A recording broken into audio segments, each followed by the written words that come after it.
मैं सबसे बुरे वक्त से गुजर रहा हूं। नेशनल दस्तक सबसे बुरे वक्त से गुजर रहा है। इससे पहले हमें साम दाम दंड भेद सब हमारे खिलाफ अपनाया गया, मारपीट, धमकियां, एफआईआर। नमस्कार, मैं शंभू कुमार सिंह और आप देख रहे हैं नेशनल दस्तक। तमाम तरह की झंझावातों के बाद 10 साल से हम लोग नेशनल दस्तक को चला रहे हैं, काम कर रहे हैं। उसके बाद तमाम तरीके से तोड़ने की कोशिश हुई। पिछले 5 सालों से रोज परेशान किया जा रहा है, कभी इनकम टैक्स के नाम पर, कभी ईडी के नाम पर, कभी जांच के नाम पर, ताकि आप काम न करें। आपको मेंटली हैरेस किया जाता है। ये दरअसल ये जातिवाद मनुवाद की पॉलिसी है कि इनको इतना परेशान करो कि ये भाग जाएं, ये बदल जाएं। ये बहुजन नेताओं के साथ होता रहा है, ये बहुजन महापुरुषों के साथ होता रहा है, और अंत में होता है कि हम इनके पेट पर लात मारेंगे। सोचिए, आपको मजदूर, लाचार और बेबस बना देंगे, आप क्या करेंगे? सोचिए क्या क्या होता है हमारे साथ। ठीक लोकसभा चुनाव से पहले हमें नोटिस आता है कि आपका चैनल बंद कर देंगे। ठीक दिल्ली विधानसभा चुनाव से पहले हमारा अकाउंट फ्रीज कर दिया जाता है। सोचिए 15 लोगों की टीम है, मीडिया रोज खर्चे का काम है। हम लोग सोचिए, अगर सोशल मीडिया तभी हम लोग चला पा रहे हैं जब टीवी अखबार नहीं चला सकते थे, क्योंकि हमारे पास कॉर्पोरेट नहीं है, बिजनेस नहीं है, हमें कोई एडवर्टीजमेंट नहीं मिलता है। तो संजोग से विदेशी कंपनियों का सोशल मीडिया प्लेटफॉर्म आया, इससे थोड़ी बहुत आर्थिक मदद होती, रेवेन्यू आता है, उसके बाद आप देखते हैं। लेकिन अब वो भी रास्ता हमारे लिए बंद कर दिया गया, हमारा अकाउंट फ्रीज कर दिया गया है। हमारे पास चैनल चलाने के लिए पैसा नहीं है, सैलरी देने के लिए पैसा नहीं है, रोज रिपोर्टर्स को बाहर भेजने के लिए पैसा नहीं है, बिजली बिल के लिए, रेंट के लिए पैसा नहीं है, और हम सबसे बुरे वक्त में गुजर रहे हैं। एक तो पहले से ही जो जातिवादी मनुवादी जो सोशल मीडिया पर बैठे हुए हैं, यूट्यूब में बैठे हुए हैं, वो हमारे वीडियो को डीमोनेटाइज कर देते हैं, येलो में डाल देते हैं। तमाम झंझावातों के बाद अब इन्होंने पेट पर लात मारा है, अकाउंट फ्रीज कर दिया गया। सोचिए इस देश में हम लोग की गलती क्या है? हम जातिवाद और मनुवाद के खिलाफ बोलते हैं, सरकार के खिलाफ तो तमाम सवर्ण पत्रकार बोलते हैं, रवीश कुमार भी बोलते हैं, अजीत अंजुम, अभिषार शर्मा भी बोलते हैं। पूरा टीवी अखबार जो है वो सरकार के साथ है। तमाम सवर्ण पत्रकार जो है वो सरकार के खिलाफ हैं, जो सोशल मीडिया पर, मैं नाम लेके बता रहा हूं, सर हिंदू मुस्लिम करते हैं। लेकिन सोचिए, इनको उनसे दिक्कत नहीं है, इनको बहुजन समाज के पत्रकारिता से दिक्कत है, इनको बहुजन समाज से दिक्कत है। ये चाहते हैं कि राइट भी मेरा हो, लेफ्ट भी मेरा हो। आप आरक्षण पर बात मत कीजिए, आप सोशल जस्टिस पर बात मत कीजिए, आप समाजवादी पार्टी की बात मत कीजिए, आप बहुजन समाज पार्टी की बात मत कीजिए, आप आरजेडी राष्ट्रीय जनता दल की बात मत कीजिए, आप हेमंत सोरेन, शिबू सोरेन की बात मत कीजिए। नेशनल दस्तक क्यों स्थापित किया गया था?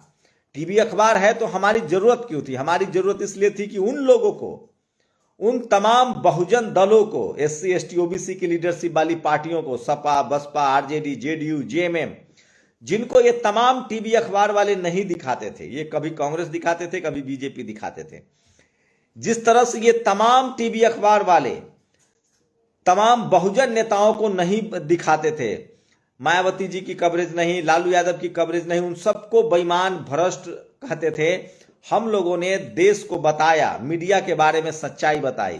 हमारी गलती क्या है? हम आपके बच्चों के भविष्य की बात करते हैं, हम रिजर्वेशन की बात करते हैं, हम रिजर्वेशन में होने वाली बेईमानी की बात करते हैं। आज भी इस देश में एक ऐसी वैकेंसी नहीं आता है जिसमें बेईमानी ना हो। हमारी गलती क्या है? हम बात करते हैं एससी एसटी ओबीसी के अधिकारी के खिलाफ जो बेईमानी होती है, उनके साथ जो शोषण होता है। हमारी गलती क्या है? किसी भी पार्टी में जो एससी एसटी ओबीसी के नेता हैं, मंत्री हैं, ब्यूरोक्रेट्स हैं, चाहे वो पार्टी में हो, सरकार में हो, जब हम उनके संवैधानिक अधिकार की बात करते हैं तो इन सिस्टम में बैठे जातिवादी मनुवादी पत्रकार को पेट में दर्द होता है। मैं फिर कह रहा हूं, अगर ये सब कुछ सरकार के इशारे पर हो रहा है, फाइनेंस मिनिस्ट्री के इशारे पर हो रहा है, तो वो नरेंद्र मोदी की पॉलिटिकल नुकसान पहुंचा रहे हैं। मैं फिर कह रहा हूं, नेशनल दस्तक कोई शंभू सिंह की बात नहीं है, नेशनल दस्तक का 10 मिलियन सब्सक्राइबर की बात नहीं है। नेशनल दस्तक को इस देश के लगभग 50 करोड़ एससी एसटी ओबीसी के लोग, और भाषा ही नहीं, तमिलनाडु में देखते हैं, आंध्र प्रदेश में देखते हैं, महाराष्ट्र में देखते हैं, मत हिंदी पट्टी में देखने के साथ साथ तमाम केरल से लेकर कन्याकुमारी तक, और उससे भी बड़ी बात, नेशनल दस्तक को पूरी दुनिया में देखा जाता है। ये सारे आंकड़े सरकार के पास होंगे। आप 50 करोड़ लोगों के SC ST OBC जिनके पास मोबाइल पहुंच गया है, जो संवैधानिक अधिकारों के प्रति सचेत हैं, जो स्कूल कॉलेज जा रहे हैं, जो ज्ञान विज्ञान को समझ रहे हैं, जो राजनीतिक सामाजिक को समझ रहे हैं, आप उनकी आवाज को बंद नहीं कर सकते हैं। सरकार को कोशिश करनी चाहिए, वित्त मंत्री को कोशिश करनी चाहिए, प्रॉपर इन्वेस्टिगेशन हो।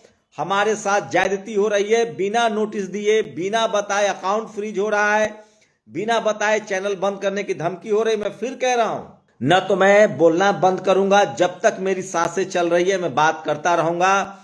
मैं फूले, पेरियार, अंबेडकर, बाबा साहेब, कबीर, रविदास, बुद्ध की बात करता रहूंगा। मैं जगदेव बाबू की बात करता रहूंगा, मान्यवर कांसीराम साहब की बात करता रहूंगा, सोनेलाल पटेल, सरदार पटेल की बात करता रहूंगा, क्योंकि इस देश के 90% लोगों को उसका संवैधानिक अधिकार चाहिए। 10% लोग इस देश में 90 रोटी खा रहे हैं, 90 लोगों के हिस्से में 10 रोटी भी नहीं आ रही है। और आप जब न्याय की बात करेंगे, संविधान की बात करेंगे, तो आपके साथ जो हो रहा है, मैं आप लोगों से गुजारिश कर रहा हूं कि आप लोग हमारी आर्थिक मदद कीजिए।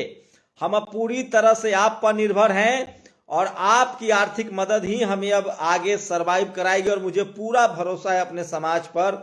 हमारी संख्या है, वोट की संख्या है, हमारी आपकी छोटी छोटी मदद भी हमारे लिए बहुत काम की चीज है। इस वीडियो के डिस्क्रिप्शन में हमारा नंबर है, हमारा स्कैनर भी लगेगा, आप हमारी मदद कीजिए। हम सबसे बुरे वक्त से गुजर रहे हैं, हमें ट्रिब्यूनल में पैसा लाखों रुपए जमा कराने हैं ताकि इस मामले को कानूनी तरीके से लड़ा जाए। मैं फिर कह रहा हूं, अगर इसमें जानबूझकर अगर इसको पॉलिटिकल बनाया जा रहा है तो भी सरकार के लिए ठीक नहीं है। बहुजन समाज की आवाज है ये। करोड़ों लोग, 50 करोड़ लोग इस चैनल पर भरोसा करते हैं। तमाम हिंदी पट्टी के लोग देखते हैं। बहुजन समाज के हजारों पत्रकारों ने अपना काम शुरू किया इस चैनल को देखकर। हम लोग किसी सरकार के खिलाफ नहीं है, हम लोग किसी धर्म के खिलाफ नहीं है, किसी जाति के खिलाफ नहीं है। हम लोग संविधान के साथ हैं और संवैधानिक अधिकारों के लिए सजग हैं। और इससे दिक्कत सिर्फ जातिवादी मनुवादी लोगों के लिए है। लेकिन मुझे पूरा पता है कोई भी सरकार नेशनल दस्तक को बंद करने की जोखिम नहीं लेगी। मैं फिर कह रहा हूं, आप लोग हमारे साथ जुड़िए, मदद कीजिए, नहीं तो हमारी नस्लें गूंगी बहरी हो जाएंगी। सोचिए, सब कुछ साजिश है। एक SC ST OBC लीडरशिप वाली पार्टियों को भी आगे आना चाहिए। नेशनल दस्तक को हमने हमेशा से शोषित पीड़ित के साथ खड़ा किया है, शोषित वंचित की हम आवाज बने हैं और इसीलिए दिक्कत है। मैं फिर कह रहा हूं, नेशनल दस्तक को जान जोखिम में डालकर इसके लोग चलाते हैं। हम लोग जान जोखिम में डालकर पत्रकारिता कर रहे हैं, हम लोग जान जोखिम में डालकर रिपोर्ट्स ला रहे हैं। उसके बाद हमें इस लायक किया जा रहा है ताकि हम चल न सके, हम खा न सके, हम बोल न सके, ऑफिस का किराया न दे सके, बिजली बिल न दे सके, हम अपने रिपोर्टर्स न भेज सके। तो ये पेट पर लात मारा जा रहा है और मुझे भरोसा है बहुजन समाज के लोग हमारे साथ खड़े होंगे। मैं बार बार कह रहा हूं, मैं शोषित वंचित के साथ था, हूं और रहूंगा। ये चैनल इस देश के 90% लोगों की आवाज है जिनके लिए टीवी अखबार में जगह नहीं है। ये चैनल उन तमाम अधिकारियों कर्मचारियों की आवाज है जिनके साथ जाति की वजह से अपने अपने प्रोफेशन में भेदभाव होता है। किसी का ट्रांसफर नहीं होता है, किसी का प्रमोशन नहीं होता है, किसी को अच्छी पोस्टिंग नहीं मिलती है। इन तमाम गैर बराबरी के खिलाफ हम लोग डंके की चोट पर बात करते हैं और यही बात जातिवादी मनुवादी लोगों को नहीं पचता है। उनको समझना चाहिए कि समय बहुत बदल चुका है। अब आप इन आवाजों को बंद नहीं करा सकते हैं। अब आप लोगों से गुजारिश है कि हम लोग नेशनल दस्तक को चलाते रहेंगे। आपसे गुजारिश है कि हमें पैसे की जरूरत है, हमें लीगल तरीके से लड़ना है, उसके लिए पैसे चाहिए। हमें इस चैनल को कंटिन्यू करना है, उसके लिए पैसे चाहिए। और अगर आप लोगों को लगता है कि हमने ईमानदारी से आवाज उठाई है और ईमानदारी से आवाज उठाने का ही नतीजा है कि कभी चैनल बंद करने का आदेश दिया जाता है, कभी हमारा अकाउंट फ्रीज कर दिया जाता है। अगर हमने घुटने टेक दिए होते, अगर हमने अपने आप को बेच लिया होता, ठीक कहा है भोपाली ने कि अगर मैं भी सत्ता को गह लेता तो महलों में रह लेता। मैं फिर कह रहा हूं, मैं एक पत्रकार हूं और पत्रकार का काम है शोषित वंचित कमजोर की आवाज उठाना। अगर मैं देश की सेना की नौकरी करूंगा तो मैं युद्ध के समय भाग नहीं जाऊंगा। अगर मैं टीचर हूं तो बच्चों को पढ़ाऊंगा। मैं अपने प्रोफेशन के प्रति, अपने एथिक्स के प्रति ईमानदार हूं। आप लोगों से गुजारिश है कि आप लोग अपनी जिम्मेदारी भी निभाइए।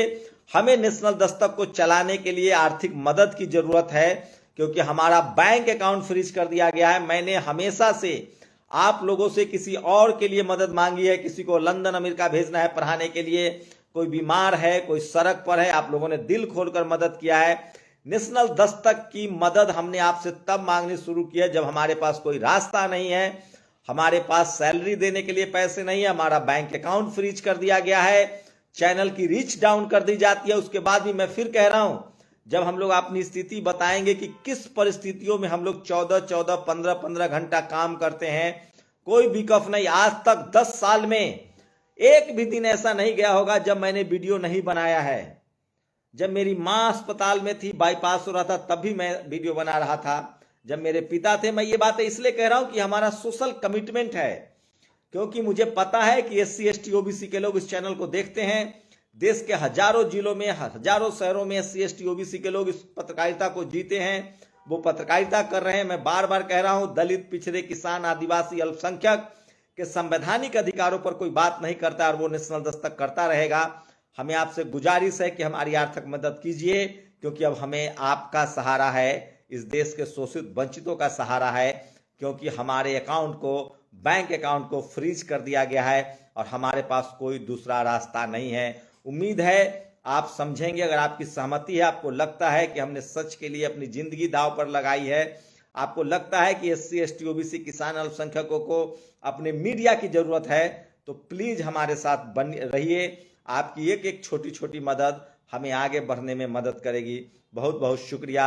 जय भारत, जय संविधान। नेशनल दस्तक की आपसे गुजारिश है कि अगर इसको बचाना चाहते हैं तो नेशनल दस्तक को सब्सक्राइब करने के लिए रेड कलर के सब्सक्राइब बटन को दबाएं, फिर बेल आइकन की घंटी दबाएं। नेशनल दस्तक को बचाने के लिए बहुत जरूरी है कि हर खबर को शेयर करें, लाइक करें, कमेंट जरूर करें।